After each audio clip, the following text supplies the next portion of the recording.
বান্ধৱীসকল আপোনালোকে বাৰু কি কৰিছে? মই আজি অকণমান ওলাই আহিছোঁ পাৰ্কলৈ বুলি। এইখন হৈছে লখিমপুৰৰ গান্ধী পাৰ্ক। ইয়াতে দেখিছেনে বাৰু কণ কণ ল'ৰা ছোৱালীবিলাকে কিমান ধুনীয়াকৈ খেলি আছে। আচলতে ইয়াতে সৰু সৰু ল'ৰা ছোৱালী খেলিব পৰাকৈ ধুনীয়া ব্যৱস্থাও আছে।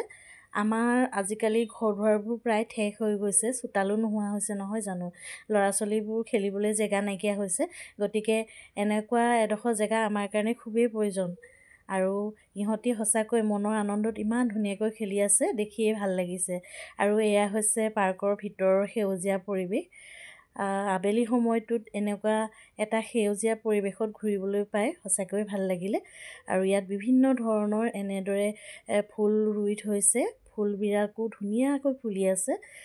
বহুত ভাল লাগিলে। কেতিয়াবা আপোনালোকেও এনেদৰে অকণমান ওলাই আহিবচোন, মনটো চাবচোন, বহুত ধুনীয়া লাগিব আৰু মুকলি